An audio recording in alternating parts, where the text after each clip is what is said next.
Assalamualaikum warahmatullahi wabarakatuh. Perkenalkan, nama saya Cut Fitri Harliani. Saya berasal dari Universitas Bina Bangsa Gert Sempena Banda Aceh. Jurusan Pendidikan Guru Pendidikan Anak Usia Dini semester 6. Baiklah, di sini saya akan menceritakan sebuah kisah yang berjudul Perbaikan Ka'bah. Ketika Muhammad mencapai usia 35 tahun, Mekah dilanda banjir besar yang meluap hingga Baitul Haram. Ka'bah dikhawatirkan runtuh sewaktu-waktu akibat banjir tersebut. Sebagai peninggalan kuno, bangunan itu telah melewati masa panjang dan kondisi alam yang bisa meruntuhkan bangunan atau mengerus dindingnya. Saat itu, bangunan Ka'bah hanyalah merupakan batu yang ditumpuk-tumpukkan sehingga berdiri menjadi suatu bangunan setinggi 4,5 meter dan tidak beratap sejak zaman Nabi Ismail. Setelah peristiwa itu, orang-orang Quraisy bermaksud untuk merobohkan Ka'bah. Kemudian membangunnya kembali dan memberinya atap. Lalu semua kabilah berkumpul untuk memusyawarahkan hal ini. Hanya saja mereka tidak berani merobohkannya karena Ka'bah sangat diagungkan oleh mereka. Walid bin Mughalibah berkata kepada mereka, "Ya Allah, tidak ada yang kami inginkan kecuali kebaikan." Setelah itu Walid mulai mengambil inisiatif merobohkannya. Lalu diikuti oleh mereka hingga bangunan itu roboh hingga tersisa pondasi yang dahulu dibangun oleh Nabi Ibrahim. Kemudian mereka mulai membangunnya dengan dana yang dikumpulkan dari sumber-sumber yang baik. Tidak boleh ada yang memasukkan uang hasil kezaliman atau hasil jual beli riba.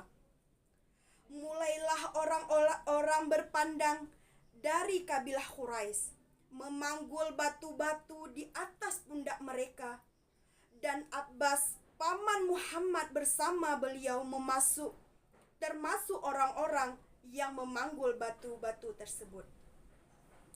Orang-orang menjadi arsitek pelaksana bangunan ini adalah seorang bangsawi Romawi bernama Bahum.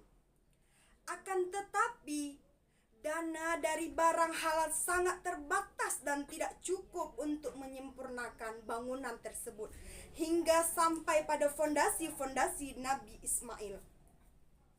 Akhirnya, mereka membangun tembok pendek di atas sebagai pertanda bahwa tombak tersebut termasuk bagian dalam Ka'bah. Bangunan telah mereka selesaikan dengan panjang dan lebar yang sama, yaitu 18 hasta. Bangunan tersebut ditambah 19 hasta dari bentuk asalnya. Kemudian pintu Ka'bah ditinggikan dari permukaan tanah sehingga orang yang ingin memasukinya harus memakai tangga. Ketika sampai tahap penempatan Hajar Aswad, terjadi silang pendapat di antara para pemimpin kabilah Quraisy.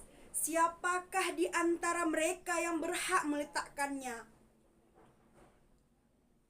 Sebab Hajar Aswad memiliki kedudukan dan kedudukannya tersendiri. Perselisih berlangsung selama 4 hari. Debat mulut kian meruncing sampai nyaris terjadi baku hantam dan pertumpahan darah di tanah suci. Akhirnya, orang yang paling tua di kalangan kabilah Quraisy, Abu Umayyah bin Mughirah, memberi saran untuk meminta keputusan pada orang yang pertama kali masuk pintu masjid. Lalu mereka pun sepakat.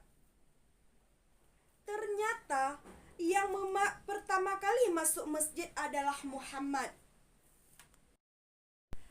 membuat semua merasa senang dan hati mereka pun tenang. Lalu mereka berkata, "Dia adalah Al-Amin, kami rela dengan keputusannya." Begitulah Muhammad berada di tengah-tengah perselisihan yang nyaris menumpah darah sesama bangsa Quraisy. Beliau memutuskan perkara rumit itu dengan berkata, "Bawakan kepada saya sehelai kain." Mereka pun membawakan kepadanya kain tersebut. Kemudian beliau membentangkan kain di atas tanah, meletakkan Hajar Aswad di atasnya. Lalu berkata, "Setiap kabilah hendaknya memegang sisi kain. Kemudian angkatlah bersama-sama." Setelah sampai pada tempat Hajar Aswad, Muhammad mengambilnya dan meletakkannya ke tempat semula. Inilah solusi yang cerdas, memuaskan semua pihak.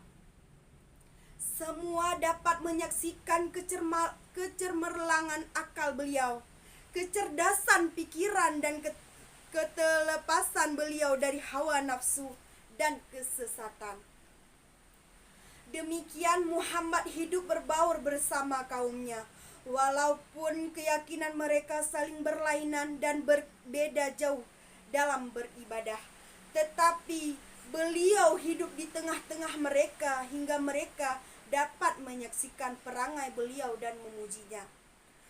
Beliau memperlakukan mereka dengan kasih sayang dan menjaga amanah. Beliau tidak mengkhianati mereka dan tidak mengutuk mereka karena mereka tenggelam dalam kesesatan dan kenistaan. Namun, beliau menjadi teladan bagi mereka, menjaga amanah, bertingkah laku dan menyayangi sesama.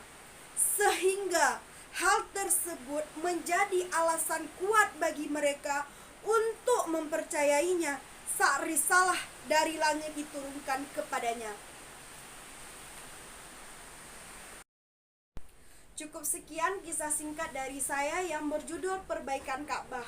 Lebih dan kurang saya mohon maaf. Saya akhiri wabillahi taufiq wal hidayah. Assalamualaikum warahmatullahi wabarakatuh.